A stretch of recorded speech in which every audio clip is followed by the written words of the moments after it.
eto nararamdaman natin na may mga again 'no, nandito na naman tayo sa mga bagong opportunities.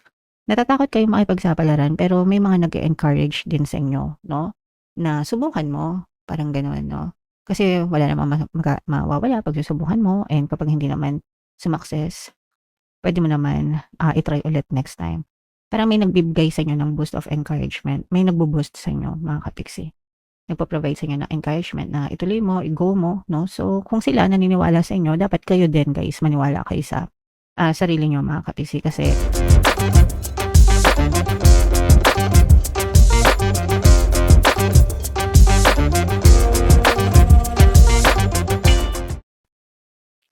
hello guys, hello Cancer, welcome back to Pinoy Pixie Tarot. Ang pamagat ng episode natin for tonight is Lionsgate Portal para ngayong Lionsgate season para sa Cancer, Sun, Moon, Rising Sign, and Venus. So yung Lionsgate portal, nagbubukas siya every year, nangyayari yan mga kapiksi from July 28 to August 12. Tapos yung peak niya or yung highest season niya is August 8 mga kapiksi. So, nagkakaroon ng cosmic alignment between Earth, Sirius, and Sun in Leo. And malakas yung energy niyan, especially when it comes to manifesting your intentions, guys. So, always focus, mga kapiksi, sa inyong mga desires para mag-manifest siya. Okay? Alright. So, unahin natin tong deck na to. Tingnan natin yung mga angel messages para sa inyo, guys. We have courage, mga kapiksi, no? Be courageous and stand up for your beliefs. Maging matapang, guys, no? Your life, your responsibility, your accountability, mga kapiksi, wag mong hayaan na diktahan ka ng ibang tao sa mga bagay na gusto mong gawin sa buhay mo. Kailangan ikaw yung nagdedesisyon para sa sarili mo. And kailangan magkaroon ka ng lakas ng loob, self-confidence, di ba? Paniniwala sa sarili mo to do the things na gusto mong gawin. So, yeah. As long as naniniwala kayo sa sarili nyo, mga kapiksi, okay? Yun yung pinaka-importante. Another message, guys. Meron tayong victory. Ito ay success, tagumpay. Your prayers are being heard, have been heard and answered. Have faith, mga kapiksi. So, makakamtan nyo ang inyong mga tagumpay, success, victory sa tulong din ng ating Divine Creator, mga kapiksi, Divine Universe, guys, no? So, yeah, kailangan importante na nagdadasal kayo, kumikilos kayo, no? And sabayan ng positibong mental diet. Kapag palagi niyong ginagawa yung tatlo na yan, guys, garantisado ang tagumpay mo sa buhay. Okay? Kasi yan yung secret formula para magtagumpay, mga kapiksi. And another message, guys, crystal clear intentions. Kailangan malinaw talaga yung intentions nyo, guys, especially ngayong Lionsgate season. Guys, no, kaya nga sabi ko kanina at the beginning of the reading, i-focus nyo yung attention nyo sa mga intentions nyo and dapat yung intentions nyo malinaw. Pag sinabing intentions, what do you intend to happen sa buhay mo? Ano yung mga gusto mong mangyari sa buhay mo, mga kapiksi? So, dapat malinaw sa isip mo kung ano yung gusto mo. Walang dalawang isip, walang duda, ganyan. And desidido kayo, no? Loyal kayo, committed kayo dun sa mga intentions na yon. Kapag malinaw sa inyo yan, guys, garantisado talaga yung tagumpay ng mga kapiksi. Alright? So, yan yung angel messages for you, guys. So, ito naman ay sa love. Tingnan naman natin yung mga energy surrounding your love situation, Cancer. So, eto guys, this is moving on, mga kapiksi, no? For some of you, pwedeng nagmo-move on na kayo sa mga past relationship nyo, sa mga past heartbreaks nyo. Pwede rin na kayo pa, pero nagmo-move on na kayo sa mga past issues nyo, sa mga pag-aaway nyo. Guys, okay? So, yeah. Pwedeng hiwalay na, pwedeng kayo pa. Pero parang moving forward na kayo sa next stage nyo sa love life nyo, mga kapiksi. Ito naman, taking chances naman ito, mga kapiksi. Kumbaga, sumusugal kayo sa pag-ibig, no? Sometimes, kahit na alam yung red flag, may mga ganon, guys. Kahit alam nila na red flag yung mga jowa nila, sinusugal pa rin nila. So, yeah. Yeah, bahala kayo dyan. Matatanda na kayo. Alam nyo na yan, mga kapiksi. Okay? Gusto nyo yan eh.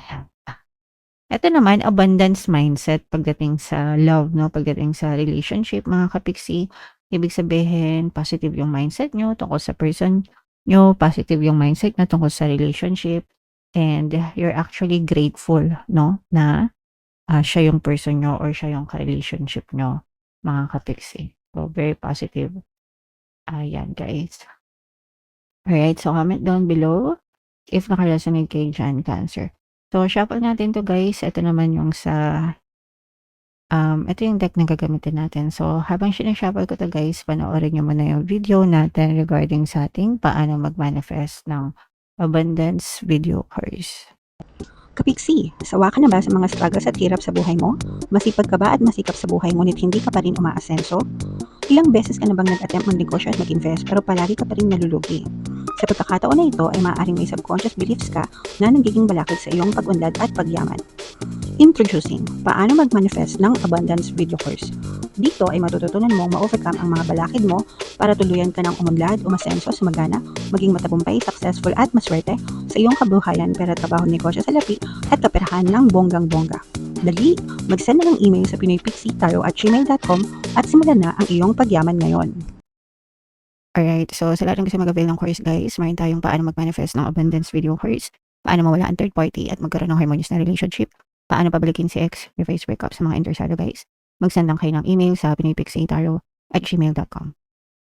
And sa mga naghahanap ng pampaswerte guys, meron tayong money shaker jar. Ito yung guys, no? Super liit na bote, super effective, super powerful, and dami lang sumakses dyan guys. At saka ito. So ito yung ating WhatsApp number mga kapixie, chat na lang ako dyan guys. So Cancer, kayo ay represent ng Queen of Cups mga kapixie. Meron din ditong presence ng Earth signs, Capricorn, Taurus, Virgo. For some of you, maaring may Earth element kayo sa inyong natal chart or you may be dealing with another Earth sign. So ito guys, this is a very positive set of energies mga kapixie. So for some of you, nakikita natin na maganda yung intention pagdating sa love mga kapixie, no? Parang sa mga may karelasyon mga kapixie.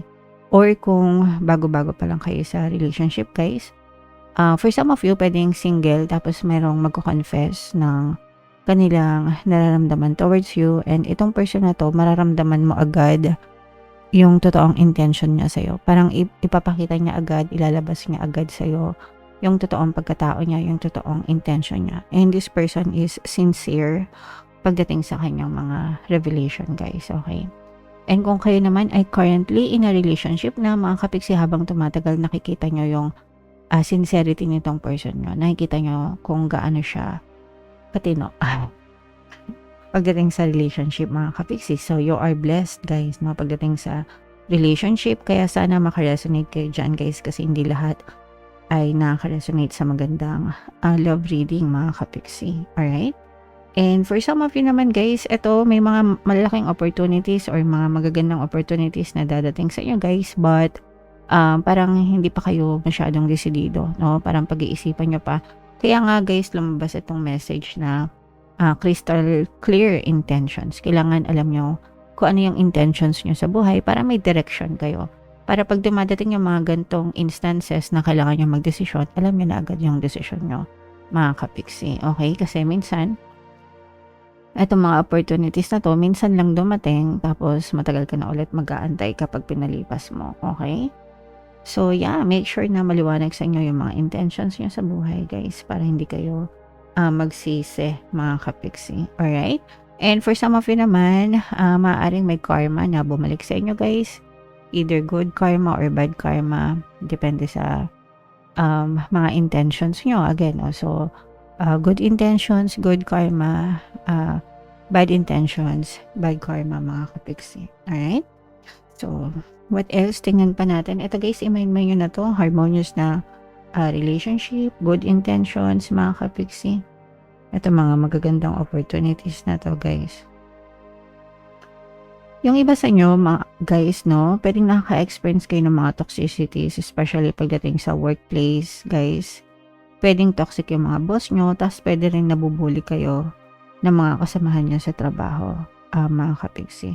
Yung iba walang choice, nag-TTS kasi hindi kayo makalipat or wala kayong malilipatan. Yung iba pwedeng nakatali kayo sa kontrata, kaya kahit na hindi maganda yung pakikisama sa inyo, tinitiis nyo na lang mga kapiksi. Hindi nyo kailangan magtiis guys, meron tayong subliminal dito sa ating channel, no, yung pampabait ng boss and mga kasamaan sa trabaho. So kung salbahe sila sa inyo or hindi maganda yung pinapakita nila, pwede nyo pakinggan yun para maging harmonious yung relationship nyo sa kanila guys. Eto, nararamdaman natin na may mga again, no, nandito na naman tayo sa mga bagong opportunities. Natatakot kayo makipagsapalaran pero may mga nag-encourage din sa inyo, no, na subukan mo, parang gano'n, no. Kasi wala namang mawawala pag susubukan mo, and kapag hindi naman sumakses, pwede mo naman i-try ulit next time.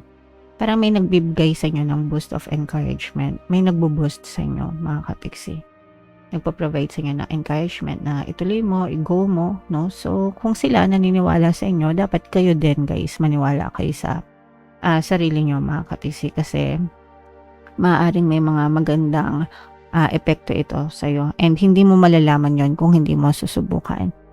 Pero, dapat talaga pagplanuhan nyo mabuti and pag-isipan nyo mabuti guys, okay? Kahit na ina-encourage nila kayo. Sometimes kasi gano'n, no? Ina-encourage nila tayo pero hindi naman tayo komportable. So, at the end of the day, kayo pa rin yung masusunod mga kapiksi.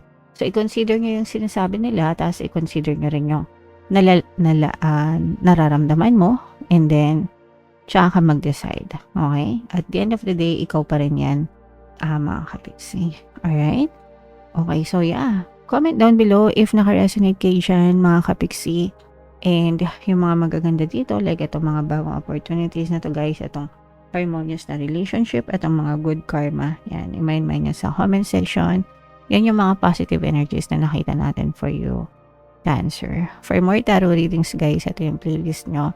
Ito naman yung ating success stories ng paano mag-manifest ng abundance video course. Panoorin itong video natin guys about money shaker jars. Thank you for liking, sharing, and subscribing. See you next time. I love you all guys. Have a nice day. Bye-bye.